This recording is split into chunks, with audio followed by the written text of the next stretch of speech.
Muy buenas tardes, ya estamos en vivo en nuestro segmento Noches de Pasión Científica. Doy la bienvenida a mi compañera Camila Mérida. Buenas noches, mi nombre es Camila Mérida, soy parte de este programa que nosotros somos de Ciencia Molotov, junto con mi compañera Raiza Cortés, y nuestra invitada especial en esta hermosa noche de pasión junto con plantas y bacterias, la doctora Isabela Morales. La doctora Isabel Morales ha realizado, actualmente es la directora del Instituto de Biología Molecular y Biotecnología de la carrera de Biología de la UNSA, ha realizado la licenciatura en Química en la Universidad Nacional de La Plata y su maestría y doctorado en la Universidad Católica de Lovaina, en Bélgica. Ella trabaja en la carrera de Biología y sus líneas de investigación están dirigidas a la actividad enzimática en suelos y al uso de microorganismos para fines de bioremediación y producción de biofertilizantes. Doctora, sea bienvenida. Muchísimas gracias. Buenas noches a todos los que están presentes. Muchas gracias a Ciencia Molotov por la organización de esta actividad, de estas charlas, y muchas gracias por permitirme participar. Entonces, como ya vieron en la propaganda, vamos a hablar un poquito de cómo interactúan las bacterias y plantas. Y como dice el título, tenemos una interacción sin fronteras porque realmente hay muchísimas formas en que bacterias van a actuar sobre plantas y plantas van a actuar sobre bacterias.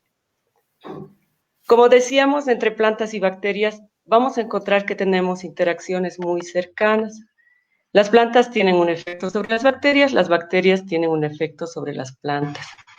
Todas las superficies de las plantas, sean hojas, tallos, raíces, están colonizadas por bacterias. Estas bacterias en su mayoría son beneficiosas para las plantas, aunque siempre puede haber algunas que les puedan causar enfermedades. En algunos casos la interacción es tan cercana que las bacterias que son favorables a la planta pueden incluso estar al interior de las células de la planta.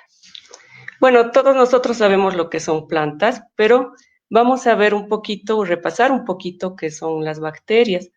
Las bacterias son microorganismos, es decir, que no los podemos ver a simple vista. Para poder observar una bacteria necesariamente requerimos un microscopio. Y cuando tenemos un microscopio simple, como el que vemos acá, a lo máximo veremos las bacterias como se ven en esta foto, ¿no? Para poder ver realmente cómo es una bacteria se necesitan microscopios mucho más poderosos. Y con ese tipo de microscopio se ve que las bacterias están formadas por una sola célula, no contienen realmente los organelos que estamos acostumbrados a ver en otras células, ¿no? Por ejemplo, no hay un núcleo. Y entonces tenemos también que están rodeadas por membranas. Bueno, eso no es muy importante. Lo importante es recordar de que son organismos con una sola célula. Muchas veces para poder cultivarlas se utilizan este tipo de cajas de vidrio que se cajas. En ellas se coloca un medio gelatinoso y sobre este medio pueden crecer las bacterias. Entonces, este rastro que vemos acá corresponde a grandes cantidades de bacterias que han podido crecer en este medio. Algo muy importante respecto a las bacterias es que hay una muy alta diversidad de ellas. ¿Qué significa esto? Bueno, un poco olvídense del color porque estos son colores artificiales, no son tan colorinches las bacterias, pero sí tenemos muchos tamaños diferentes, muchas formas diferentes, y lo que es más importante para nosotros es que pueden consumir moléculas muy diferentes y también producir todo tipo de efectos y de moléculas. Si vemos este esquema que nos muestra todo lo que existe como organismos vivos, vamos a ver que hay tantas bacterias, son esta rama y esta rama son bacterias, aunque estas se llaman bacterias verdaderas, estas arqueas, pero podemos ver que toda esta diversidad corresponde a bacterias y, por ejemplo, animales y hongos están acá, mucho más cerca, hay más cercanía entre un animal y un hongo que entre una bacteria y otra bacteria, ¿no? Puede haber entre una bacteria y otra muchísima distancia en cuanto a cómo es, cómo funciona, qué forma tiene, etcétera, cómo es su genética, mucho más distancia que entre un hongo y un animal, por ejemplo, ¿no? Entonces, obviamente, como hay tanta diversidad, también va a haber muchas formas en que puedan interactuar con las plantas. Una característica que se ha visto en los últimos años respecto a las bacterias es que no tienen tanto esa tendencia de andar sueltas como uno se podría imaginar, sino que más bien tienden a formar lo que se llaman biopelículas. ¿Qué son biopelículas? Son organizaciones de muchas bacterias que van formando diferentes estructuras. Entonces, en este esquema podemos ver que las bacterias inicialmente están sueltas y al formar biopelículas generalmente se adhieren a una superficie. Al adherirse a una superficie van acumulándose y van de cierta forma comunicándose entre bacterias para ir organizándose y formar lo que es una biopelícula madura. Acá abajo podemos ver ilustraciones de cómo se ve en un microscopio electrónico. Entonces, inicialmente son pocas bacterias. A medida que van avanzando, va progresando la biopelícula, vamos teniendo más bacterias y además producen un montón de compuestos que les permite quedar adheridos con la superficie y bueno, vemos cada vez mayor densidad de bacterias, pero además se organizan entre ellos. ¿Cómo se organizan entre ellos? Mediante señales químicas, y ese mecanismo de comunicación se llama quorum sensing. Esto suena un poquito complicado, no se tiene una traducción exacta al castellano, pero estaría relacionado el tema quórum con lo que es si tenemos quórum, decimos en una reunión, se han venido todas las personas que tenían que venir, ¿no es cierto? Acá es más o menos lo mismo. Las bacterias, cuando se dan cuenta que ya son suficientes o producen moléculas que les permite indicar que ya son suficientes bacterias para que puedan empezar a organizarse entre ellas. ¿Qué significa organizarse entre ellas? Que dejan algunos canales para que ingresen agua, que algunas bacterias se especializan en producir algunas sustancias, en consumir algunas moléculas, otras bacterias en consumir otras sustancias. Entonces, es realmente una organización entre bacterias que se da en estas biopelículas. ¿Y por qué nos interesan las biopelículas? Porque la forma de interactuar que tienen las bacterias con las plantas generalmente también es formando biopelículas, ¿no? En muchos casos al menos. Entonces, en diferentes superficies que puede tener la planta, se forman estas películas de bacterias. En algunos casos, esas biopelículas van a ayudar a la planta, van a ser beneficiosas. En otros casos podrían también ser patógenos, es decir, que van a causar problemas y enfermedades a las plantas, ¿no? Aquí nuevamente, como se ve en un microscopio electrónico, la interacción de estas biopelículas con las estructuras de la planta. Veamos entonces, estamos diciendo que hay una fuerte interacción entre bacterias y plantas y la pregunta es ¿de dónde vienen esas bacterias que se asocian con las plantas? Tenemos la posibilidad de que las bacterias puedan provenir del ambiente, ¿no? Tenemos en el suelo, por ejemplo, una gran cantidad de bacterias y esas bacterias del suelo van a poder asociarse con las plantas, ¿no? Incluso con una semilla que está en germinación o con una planta que ya está más desarrollada. Por otro lado, también existen bacterias en el aire que también pueden asociarse a diferentes superficies de la planta. Este tipo de unión de bacterias desde el ambiente hacia la planta se conoce como transmisión horizontal. Pero en algunos casos, bacterias que están en la flor, por ejemplo, pueden ser transmitidas hacia la semilla y eso se llama una transmisión vertical. ¿En qué lugares vamos a tener interacción? Bueno, prácticamente, como habíamos dicho, en todas las superficies de la planta, desde la semilla, ¿no? Ni bien la semilla empieza a germinar, alrededor de toda la semilla ya tenemos presencia de una serie de bacterias que van a interaccionar con esta plántula que están haciendo. En las superficies aéreas, por ejemplo, hojas y tallos, tenemos también bacterias que interactúan con la planta, pero el lugar donde realmente hay una interacción muy importante, mucho mayor que en los otros lados, es a nivel de lo que se llama la rizósfera.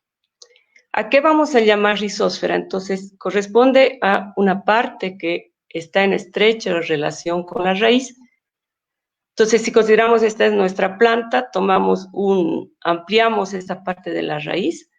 ¿Qué es lo que vamos a encontrar? Que en la superficie entre la raíz y el suelo, ahí es donde tenemos una enorme cantidad de bacterias que van a interactuar con esta planta y que van a tener una serie de efectos sobre la planta, que es lo que vamos a ver enseguida.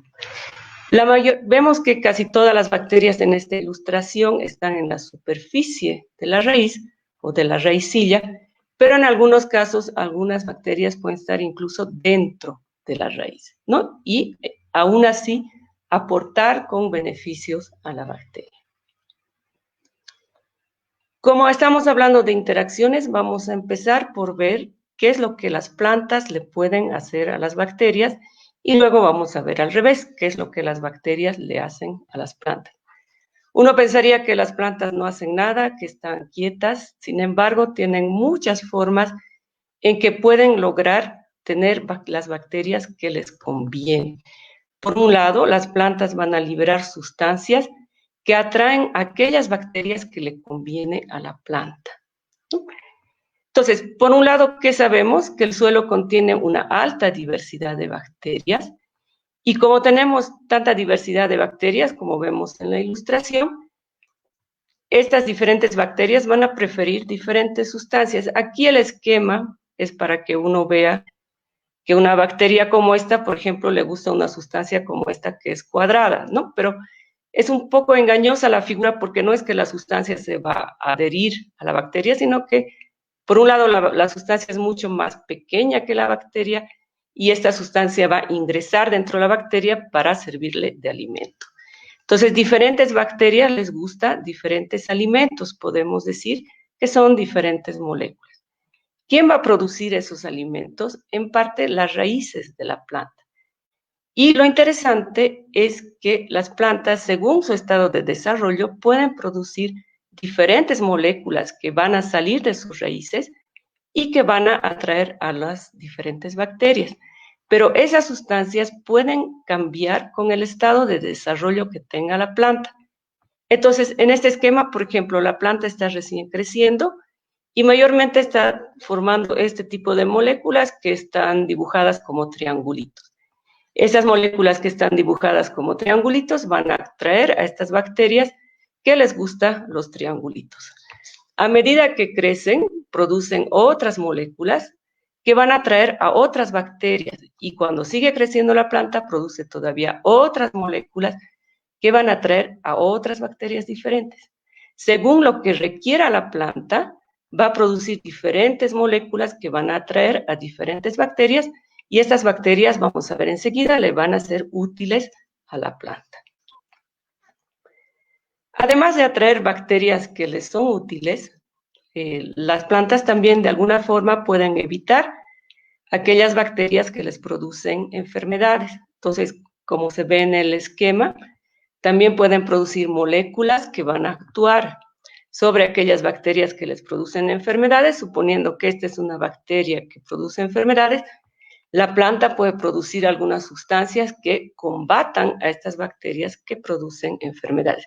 Aquí nuevamente hay que tener un poco de cuidado, este es un esquema, una bacteria es mucho más grande que una molécula, acá está dibujada la molécula más grande que la bacteria, ¿no? Pero recordemos que la molécula va a ser mucho más chica que la bacteria, pero va a tener un efecto sobre esta bacteria, eliminándola si es que es una bacteria que no le conviene a la planta.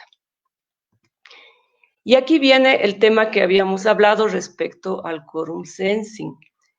Entonces, las plantas también pueden producir moléculas que interfieren con este quorum sensing, ya sea incentivando o inhibiéndolo. Veamos este caso, por ejemplo, que suponemos que estas son bacterias que no le convienen a la planta. Y estas bacterias producen unas moléculas que les sirven de quorum sensing. Recordemos que las moléculas de quorum sensing son moléculas que las bacterias usan para comunicarse entre ellas y organizarse para formar biopelículas.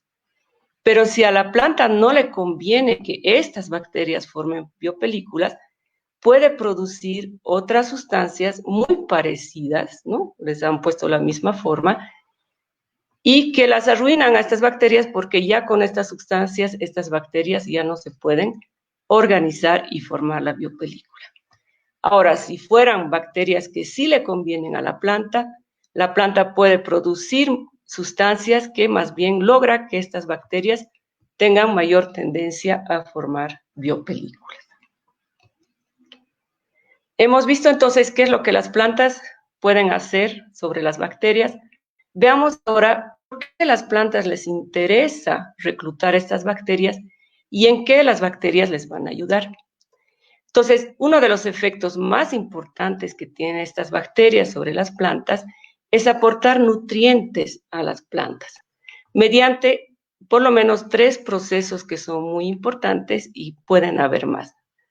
¿Cuáles son estos procesos? Uno de ellos es la fijación de nitrógeno, enseguida vamos a explicar, la solubilización de fósforo o de potasio. Tanto nitrógeno, fósforo y potasio son nutrientes que la planta requiere para poder desarrollarse adecuadamente. Bueno, en este esquema están mostrando aquí estas bacterias. Cuando son bacterias beneficiosas para las plantas, muchas veces se las llama PGPR, ¿no? Y son las que ayudan a realizar estas funciones. ¿De qué se trata este tema de la fijación del nitrógeno? El nitrógeno es un nutriente muy importante, obviamente para las plantas, también para los animales, y lo tenemos en una gran proporción en el aire, pero así como está en el aire no lo podemos utilizar, es muy inerte. Entonces hay bacterias que este nitrógeno, que es muy inerte, pueden convertirle en amonio y este ya puede ser utilizado por las plantas. De muchos años ya se sabe que hay bacterias que directamente forman nódulos en las raíces de algunas leguminosas, ¿no? Estas esferitas que vemos acá son nódulos formados por bacterias y estas bacterias le dan nitrógeno a la planta. Pero también, y es sobre lo que hemos trabajado nosotros un poco más, hay bacterias que son de vida libre, es decir, que no forman estas estructuras de nódulos, sí se asocian a las raíces y también pueden realizar esta fijación de nitrógeno. Por otro lado, a veces en el suelo hay los otros nutrientes, fósforo y potasio, pero están insolubles, no pueden ser utilizados por la planta. Entonces las bacterias los pueden solubilizar para que la planta lo pueda usar. Y acá simplemente muestro cuando hay bacterias que son capaces de solubilizar fósforo, se los pueden poner en un medio especial, entonces si se ve más de colorado alrededor de las bacterias, si está más claro, significa que es una bacteria que es capaz de solubilizar fósforo. Por otro lado, algo muy interesante de las bacterias es que algunas pueden producir hormonas vegetales y esas hormonas vegetales van a tener un efecto sobre el desarrollo de las plantas. Esta ilustración es bastante llamativa, en este caso han puesto las plantas sin ninguna bacteria que acompañe. Y acá han puesto las plantas en un medio que también contiene una bacteria específica. Acá vemos que las raíces de las plantas son delgaditas, ¿no es cierto? Y bastante elongadas. Acá vemos que las raíces, hay muchas más raíces secundarias, está mucho más desarrollado. Incluso se ve que la planta ha crecido mucho mejor gracias a la presencia de esta bacteria que produce una hormona vegetal. También las bacterias pueden proteger, las bacterias beneficiosas pueden proteger a las plantas contra otras enfermedades, ¿no? Entonces, microorganismos asociados a las plantas pueden protegerlas de patógenos. Patógenos, recuerden que son las que causan enfermedades. Por competencia, las bacterias beneficiosas pueden entrar a competir contra las patógenas y ganarles. Producción de antimicrobianos. Hay bacterias que pueden matar a otras bacterias y a otros hongos que puedan ser patógenos. Y también pueden activar el sistema de resistencia inducido que tiene la planta. Entonces, las plantas tienen, al igual que nosotros tenemos un sistema inmune, las plantas tienen un sistema de defensa contra los ataques de aquellos microorganismos que producen enfermedades y resulta que algunas bacterias beneficiosas pueden activar en cierta forma el mecanismo de defensa de la planta para que ya no le ataquen otros patógenos. Esto es un área de investigación muy nueva, muy interesante, porque en cierta forma estas bacterias que vemos aquí actúan como vacunas para la planta para protegerla contra otras enfermedades. Finalmente, también se ha visto que las bacterias podrían causar un alivio del estrés. Bueno, esta figura vemos la comparación entre una planta que está no estresada con una planta estresada. Obviamente nunca vamos a ver nuestra planta ni sonriendo ni con esta cara de nervios, pero ¿cómo se ve si una planta está no estresada o estresada? Porque la no estresada va a tener un buen crecimiento, va a tener hojas de buen tamaño, etcétera, mientras que la que está estresada va a estar obviamente con mal crecimiento, mal desarrollo de raíces, más inclinada y otros síntomas, ¿no? ¿Cuáles son los factores que causan estrés en las plantas? Que puedan tener muy poca o mucha agua, temperaturas o muy frías o muy calientes, la contaminación de suelos, falta de nutrientes, la presencia de ataque por insectos. Y cuando una planta está ante estas situaciones, produce esta molécula que es el etileno y que actúa como una hormona de estrés en el caso de las plantas. Entonces se ha visto que existen bacterias que actúan para que los niveles de etileno de la planta se reduzcan y por tanto permitirían un alivio del estrés en las mismas plantas. También podemos ver que existen muchos efectos recíprocos, es decir, las plantas van a actuar sobre las bacterias y las bacterias nuevamente sobre las plantas. Vamos a ver este ejemplo. Por ejemplo, si una hoja es infectada por un patógeno, la planta va a producir sustancias que atraen ciertas bacterias, acá están las sustancias, y estas sustancias van a causar cambios en las bacterias, y estas bacterias a su vez van a activar los mecanismos de defensa de la planta, ¿no? Entonces tenemos una interacción de ida y de... Y finalmente, es muy interesante el tema de comunicación entre plantas, ¿no? ¿Podrían las plantas mandarse información entre ellas y hacerlo mediante bacterias? Ya se ha visto que es posible mediante ciertos hongos, que se llaman hongos micorrízicos, pero es un tema aparte. Entonces, con hongos micorrízicos se ha visto comunicación entre plantas y la pregunta es si podría ocurrir lo mismo con bacterias. Entonces, acá tenemos una ilustración donde nos muestra que una primera bacteria es infectada por algún patógeno y como resultado puede atraer algunas bacterias que le son beneficiosas tanto en la raíz como en las partes aéreas. Pero la pregunta es si estas bacterias podrían luego ser desplazadas hacia otra planta que no ha sido atacada para, en cierta forma, venir a esta planta que podría haber un ataque, ¿no? Y para que se activen dos mecanismos de defensa de esta otra planta. Entonces, si bien la comunicación entre plantas no va a ser para hablar de chismes, sí podría ser interesante para que una planta permita preparar a las otras plantas para que se defiendan contra algún ataque de un patógeno. Finalmente, quería mostrarles alguna aplicación de todo esto. Hemos estado trabajando en mi laboratorio sobre el uso de bacterias para producción de biofertilizantes, ¿no? Viendo que las bacterias pueden tener tantos efectos beneficiosos sobre plantas, entonces poder aislar estas bacterias que son interesantes y volver a darles más de estas bacterias a las plantas. Hemos estado trabajando mayormente en el altiplano, aislando bacterias fijadoras de nitrógeno que se han aislado a partir de Rhizosfera de quinoa y de otras plantas nativas del altiplano.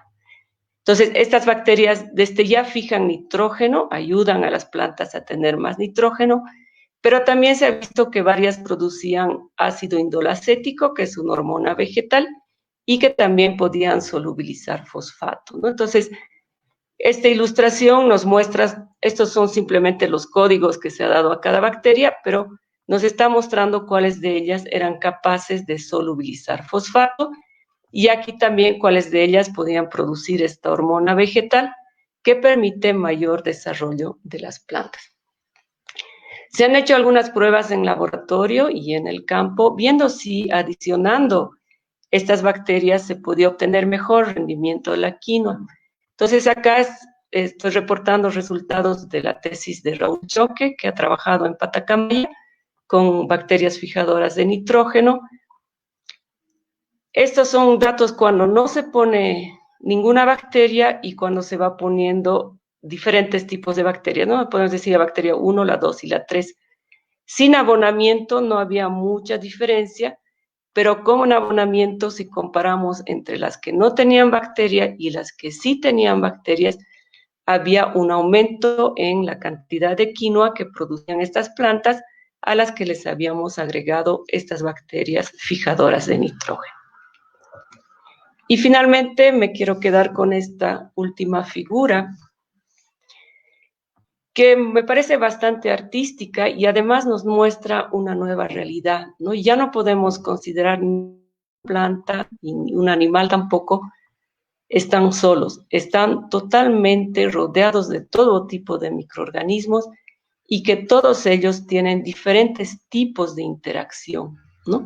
E incluso podríamos pensar que a través de todos estos microorganismos podría haber una interacción de forma indirecta a través de los microorganismos entre plantas y animales.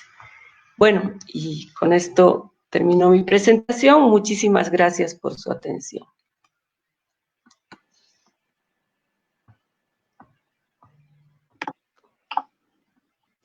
Oh, doctora, muchísimas gracias por la explicación tan clara, por toda la enseñanza también que nos da con esta pequeña charla. Tenemos algunas preguntas de Facebook y unas también personales. Una de las preguntas que yo quería hacerles, en general vemos a las bacterias como causantes de enfermedades para los humanos. Pero, por ejemplo, estas bacterias que están asociadas con las plantas, ¿podrían darnos algún beneficio a nosotros o el beneficio es indirecto a través de las plantas? Bien, creo que es una muy buena pregunta. Sí, efectivamente, generalmente a uno, al menos en colegio, le enseñan que todas las bacterias son malas, que causan enfermedades y demás, cosa que es verdad, no se puede decir que no. Hay bacterias patógenas, incluso enfermedades muy peligrosas, pero también tenemos muchísimas bacterias beneficiosas y efectivamente no solo para las plantas, ¿no? Los seres humanos, por ejemplo, necesitamos tener bacterias adecuadas en lo que es nuestro sistema digestivo. Entonces, algunas de estas bacterias que están en la superficie de las plantas, si es que las consumimos crudas, podrían también tener algún beneficio para nosotros, pero pienso que todavía faltaría investigar esto. Ahora ya al cocinar los alimentos ya perdemos, ¿no? Estas bacterias que estuvieran ahí.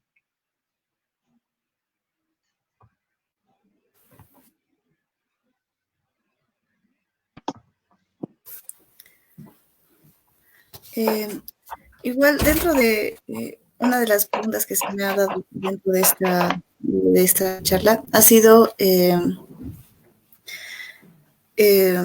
si habría algún problema justo con lo que habló Raiza en estos momentos. Se tiene, como hemos visto, tanto un sistema de defensa dado por las propias bacterias como también el propio combate que nos ha mostrado. Y hablando un poco más respecto a lo que nos ha mostrado su trabajo respecto a los biofertilizantes, si estos llegarían a tener algún efecto o dentro del suelo que se lo está utilizando como algo adverso, o se utilizan bacterias propias de los lugares en los cuales se cultivan estas plantas. Sí, a ver, respecto a la segunda pregunta, cuando hemos trabajado sobre quinoa, hemos querido usar bacterias propias del lugar, ¿no? Porque hay muy poco estudio, prácticamente nada, estamos queriendo empezar recién.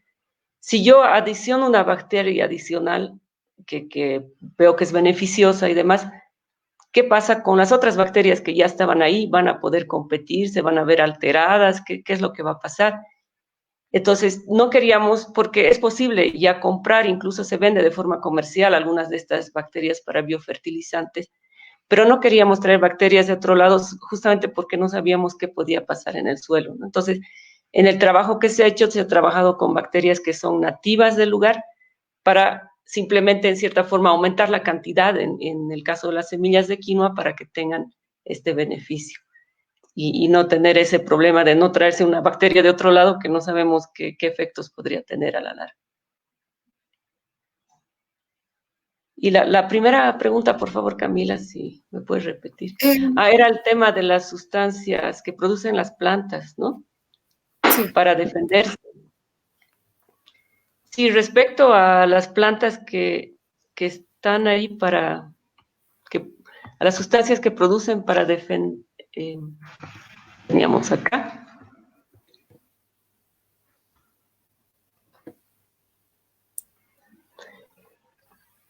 Estas sustancias que producen las plantas para defenderse de las bacterias va a depender de cada tipo de planta. No todas las plantas van a tener las mismas sustancias.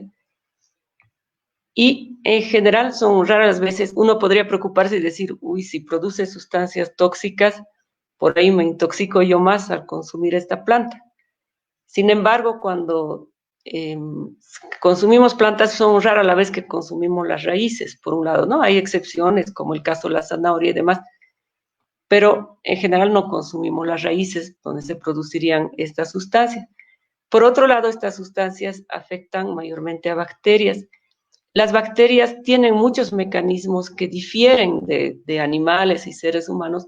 Entonces, a veces una molécula que es tóxica para una bacteria no va a ser tóxica para una persona, ¿no? Pero podría darse casos de plantas que sí producen sustancias tóxicas de defensa, que también son tóxicas para nosotros. Entonces, obviamente, uno no puede consumir cualquier planta que encuentre por ahí por la posibilidad de que tenga estas sustancias tóxicas de defensa.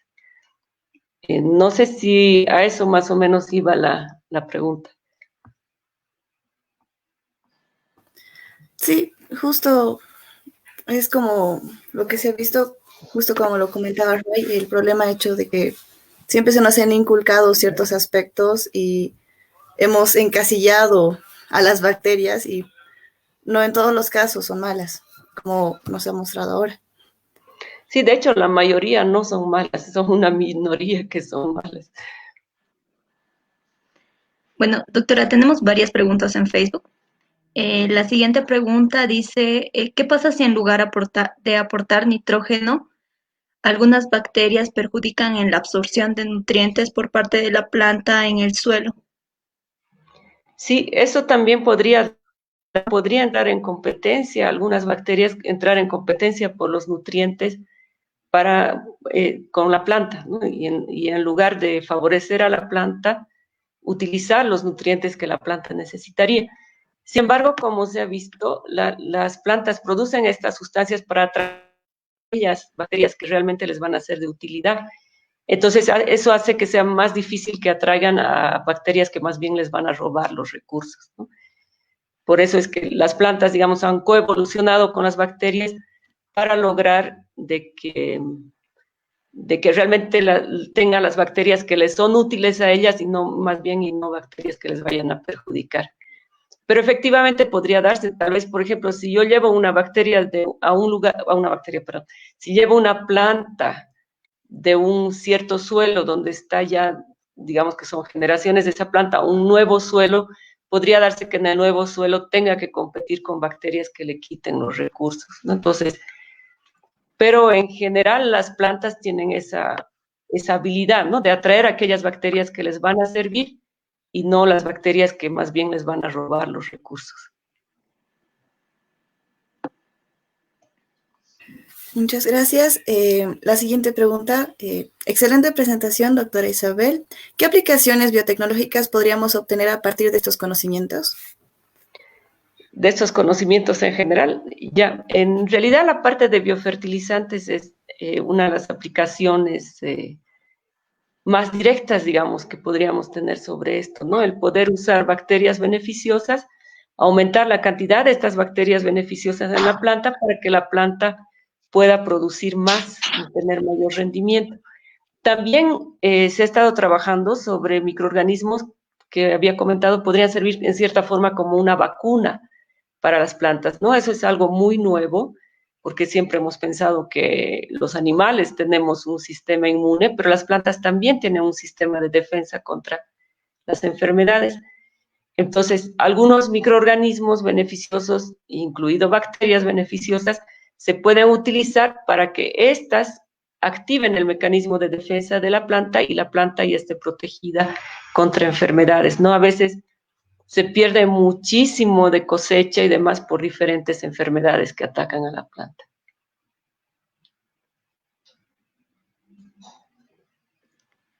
Muchas gracias, doctora. Tenemos una siguiente pregunta que dice, ¿se sabe de alguna relación entre bacterias y micorrizas, ya que las micorrizas tienen un rol similar al de las bacterias?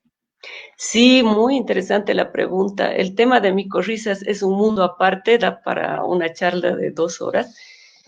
Y efectivamente las micorrizas se asocian con las raíces, incluso las micorrizas, bueno, en realidad son hongos micorrízicos se llaman, ¿no? Son hongos que se asocian con las raíces, parte del hongo ingresa a las células de la raíz. Y lo interesante es que se ha visto que a veces hay bacterias que ayudan a que los hongos micorrízicos puedan colonizar a la raíz, ¿no? Entonces hay una interacción entre tres, entre la planta, la micorriza y las bacterias. Todo eso es bastante nuevo, ¿no? Pero hay ya algunas publicaciones al respecto. Muchas gracias, doctora. La siguiente pregunta es, ¿cómo saben las bacterias cuando ya son suficientes para empezar a comunicarse? Sí, esa es, a ver, voy a volver a mi presentación.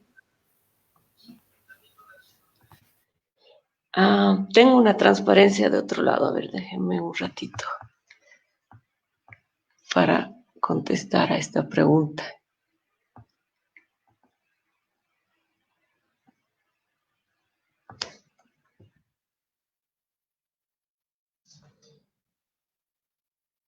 Ya, entonces voy a cambiar de presentación un minutito. ¿Dónde está? ¿Dónde está? Tengo que parar esto, ¿no? Ya no está presentando, ¿no es cierto? Ahora voy a presentar otra cosa. ¿Por qué no han estado? O sea, si son tan valientes. Aquí está. Bueno, es un poquito complicado porque entran en juego elementos de genética, pero vamos a verlo de la siguiente manera. Cuando hay pocas bacterias, que todas las bacterias producen una cierta sustancia, ¿no? Que es esta que la estamos viendo en rojito.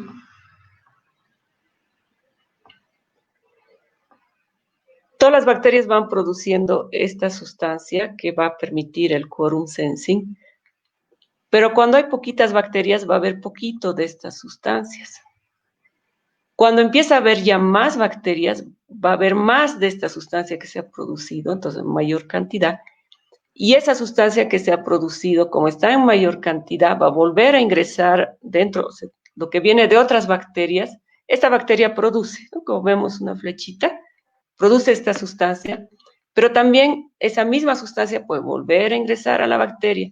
Y cuando ya hay mucho de esta sustancia, es captado por ciertos receptores y eso causa cambios a nivel de la expresión genética de la bacteria, indicando que ya tiene que cambiar un poco sus funciones porque van a empezar a organizarse como biopelícula, ¿no? Es una forma muy simplificada de ver, pero lo importante es, como la pregunta es cómo saben que ya son suficientes, es simplemente porque cuando ya hay más bacterias va a haber más de estas sustancias y eso va a causar más cambios a nivel de qué genes se van a expresar en la bacteria, ¿no? Qué proteínas van a formar, qué enzimas van a formar y cómo eso va a cambiar la forma de funcionamiento de la bacteria para que ya empiecen a organizarse en formar una biopelícula.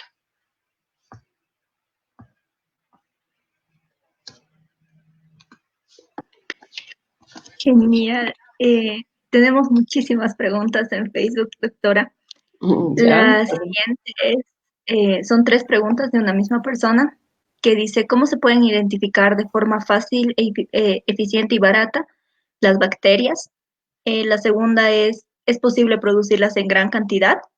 Y ¿se puede hacer un mix de bacterias estándares para su uso?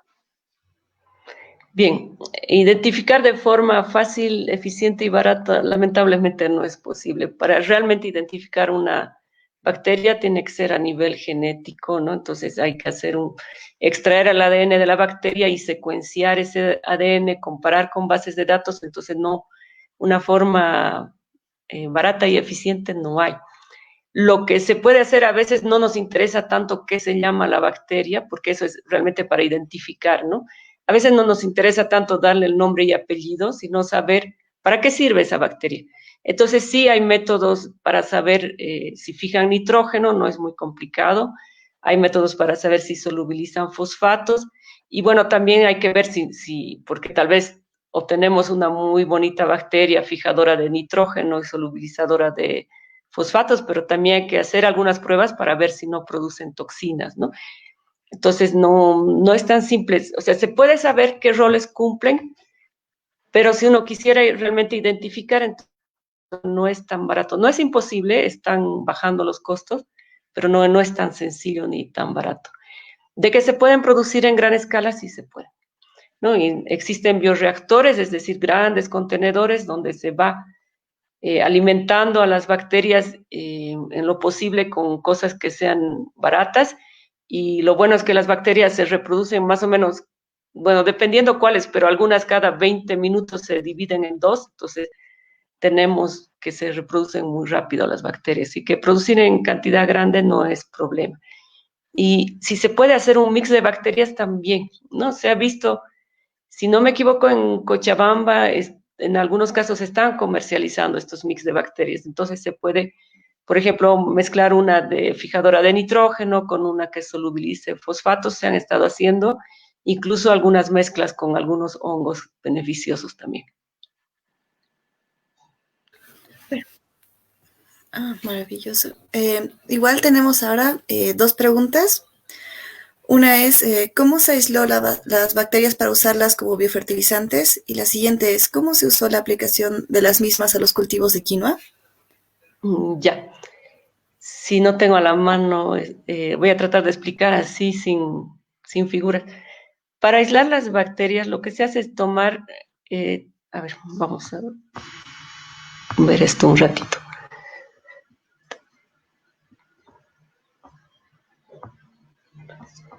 Las bacterias que mejor nos funcionan son las que están en la rizósfera.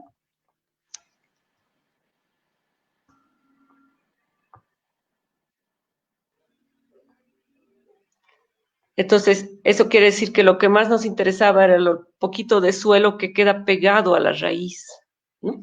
Así que lo que se hace es tomar la raíz, agarrar el suelo que está bien pegado a la raíz, no el suelo que está suelto, sino lo que realmente está pegado a la raíz, diluirlo con agua y después poner justamente esa suspensión que tiene partículas de suelo y agua,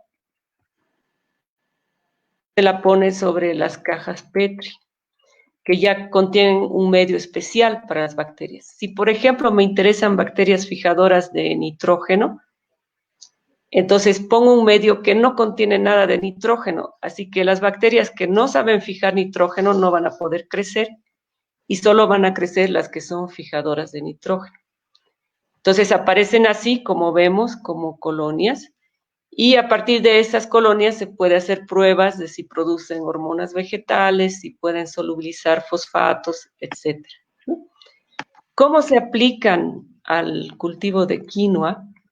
Lo que hemos hecho es mezclar con humus estéril, que no, bueno, aquí creo que ninguna ilustración va a servir, con humus estéril que no contiene otros microorganismos, para hacer como una pequeña pasta, y con esa pasta se ha aplicado a las semillas de quinoa, entonces como que se ha rodeado con una pasta que contenía las bacterias, y con eso lo que se ha hecho ya es sembrar de forma normal las semillas, ¿no? Entonces, las semillas estaban rodeadas de una pequeña pasta que contenía las bacterias.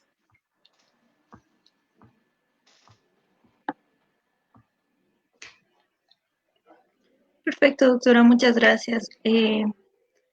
Tenemos otra pregunta que dice, ¿puede la diversidad de bacterias en el suelo estar asociada a la diversidad de plantas en la superficie? Y si es Sí, así, ¿está la diversidad de bacterias asociadas a un mejor rendimiento? sí. La diversidad de bacterias está muy relacionada con la diversidad de plantas, entonces he visto que justamente cuando perdemos la diversidad de plantas por algún motivo, ¿no? Por ejemplo, si lo que era bosque se vuelve un monocultivo, también vamos a perder diversidad de bacterias. Y cuanto más diversidad perdemos, más en peligro ponemos al ecosistema porque se pierden ciertas funciones. Es decir, cuando solamente tenemos pocos tipos de plantas y pocos tipos de bacterias asociadas, si hubiera una sequía o una inundación o algo, es más difícil que luego se recupere el sistema porque no hay algunas otras plantas o bacterias que tenían otras funciones, ¿no? Entonces, mantener la diversidad de plantas a su vez permite mantener la diversidad de bacterias. Es un mundo oculto del cual a veces no nos damos cuenta y por tanto es necesario tomar en cuenta eso también, ¿no? Para cuando uno cambia hacia monocultivos, también está causando que disminuir la cantidad de bacterias presentes. Muchas gracias, doctora. Esta es otra pregunta. ¿Cuáles pueden ser aplicaciones viables de los biofilms en Bolivia, especialmente en La Paz? ¿Por qué especialmente? Bueno, los biofilms hay de todo y biofilms y nos podríamos ir de tema, ¿no? Acá los he mencionado porque la forma de interacción entre las plantas y las bacterias generalmente es a través de biofilm. Es difícil que las bacterias estén así sueltitas, generalmente tienden a formar biofilms en todas las superficies. Ahora hay otros efectos a otras aplicaciones de biofilms, por ejemplo, hemos visto en tratamiento de aguas residuales, hay una conferencia al respecto, pero bueno, como que nos vamos a ir un poquito de tema. Así que Eh, Está bien. Vamos a seleccionar dos preguntas más porque hay muchísimas, pero quizás luego podemos hacer una sesión solamente de preguntas. sí, Eh, claro. ajá. Doctora, ¿usted piensa que el uso excesivo de geles antibacteriales en jabones y otros por esta pandemia eh, de qué manera afectaría la diversidad de bacterias, no solo de los humanos, sino también en el ambiente? Uy, eso es una excelente pregunta y lamentablemente en la situación que vivimos como que vamos a tener que dar prioridad a la lucha contra el coronavirus, pero sí, el uso de todo lo que son antibacteriales puede tener un efecto a la larga en el medio ambiente, ¿no? Pudiendo sobre todo tener efectos sobre las beneficiosas y a veces todos los antibacteriales, si ustedes ven, dice, mata el 99,9% las bacterias y lamentablemente dentro de ese 99% hay muchas beneficiosas y dentro del 0,1% que sobreviven puede haber más bien las patógenas que se han vuelto más resistentes. Entonces, en tiempos normales, uno suele recomendar no usar mucho antibacterial, pero por esta situación de pandemia y demás no nos queda otra, ¿no? Actualmente tenemos que protegernos del coronavirus, por más que a la larga podría tener un problema, un efecto sobre la diversidad bacteriana.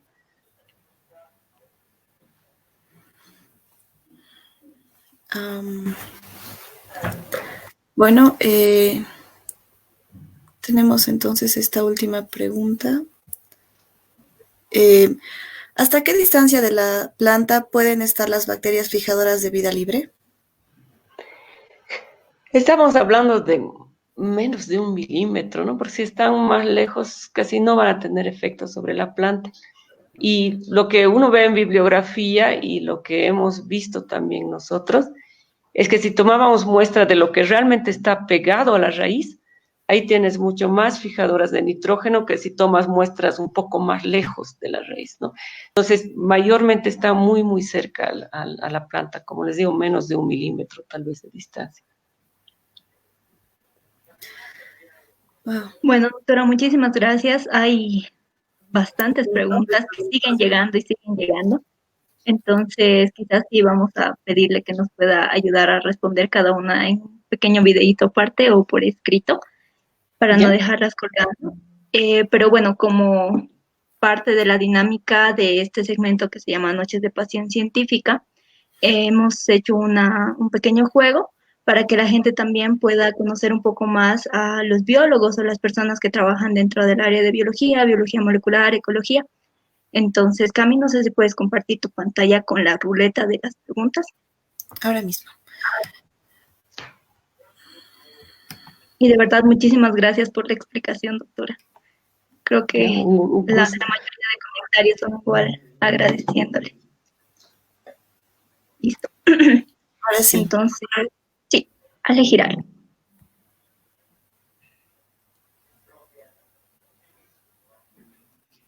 Y para todas las personas que nos están viendo y aquellas que no han logrado ver toda la presentación, también el video lo vamos a tener en YouTube y en Instagram.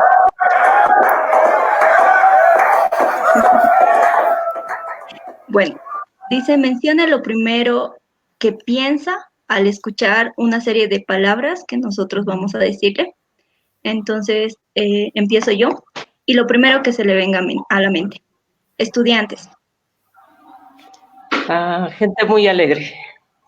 Bacterias. Biología. Un rato, ¿cuál tengo que contestar primero? Perdón. Cami. Bacterias. Bacterias. Microorganismos con mucha diversidad y muchas funciones. Conservación. El querer mantener la naturaleza como está. Docencia. Docencia es algo muy interesante que tiene sus cosas buenas y alguna vez sus cosas malas. Laboratorio. Mucho trabajo, mucha paciencia, muchas veces salen mal las cosas en laboratorio. Probeta.